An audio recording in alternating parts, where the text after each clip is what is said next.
দেশের ক্রিকেট অঙ্গনে এখন সবচেয়ে বড় আলোচনার নাম সাকিব আল হাসান। দীর্ঘ বিরতির পর তার দলে ফেরা এবং দেশের মাটিতে খেলা নিয়ে নতুন করে গুঞ্জন শুরু হয়েছে। গুরুত্বপূর্ণ বিষয়টি নিয়ে এবার সরাসরি কথা বলেছেন জাতীয় ওয়ানডে দলের অধিনায়ক মেহেদী হাসান মিরাজ।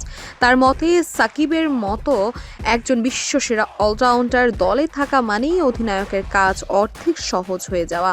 মাঠের কৌশল সাজাতে এবং তরুণদের উদ্বুদ্ধ করতে সাকিবের অভিজ্ঞতা দলের জন্য অত্যন্ত অপরিহার্য। সাকিবের ফেরা এবং বর্তমান পরিস্থিতি নিয়ে বেশ সোজাসাপটা মন্তব্য করেছেন মিরাজ। বাংলাদেশের অলরাউন্ডার বলেছেন, সিদ্ধান্তটা পুরো ক্রিকেট বোর্ডের। আমার কাছে মনে হয় যদি ইস্যুটা সমাধান করে তাহলে ওনার জন্য খেলাটা সহজ হয়ে যাবে। অধিনায়ক হিসাবে এরকম একজন খেলোয়াড় যদি দলে থাকে এটা আমার জন্য অনেক সহজ হয়ে যাবে।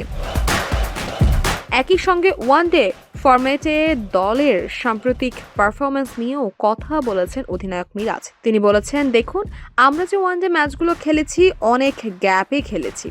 তখন কিন্তু একটা ফোকাস ছিল টি-20 খেলা নিয়ে এবং আমরা বেশি টি-20 খেলেছি। আমরা যখন ওয়ানডে খেলেছি অনেক গ্যাপে খেলেছি, এজন্য ওভাবে পরিকল্পনা করা হয়নি। সামনে যেহেতু ওয়ানডে আছে, আমাদের অনেক খেলা আছে, সুতরাং আমরা সুন্দর একটা পরিকল্পনা করব।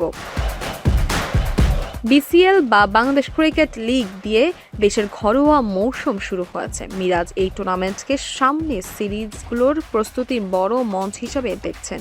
তিনি জানিয়েছেন, খুব দ্রুতই বিসিবি এবং টিম ম্যানেজমেন্টের সঙ্গে বসে সিরিজ জয়ের নতুন রূপরেখা তৈরি করা হবে। সাকিবের অভিজ্ঞতা আর তরুণদের অদম্য কাজে লাগিয়ে ওয়ানডেতে আবারও দাপট দেখানোর আশা রাখছেন অধিনায়ক। দেশের ক্রিকেটে শৃঙ্খলা ও পারফরম্যান্স ফিরিয়ে আনাই এখন মিরাজের প্রধান লক্ষ্য।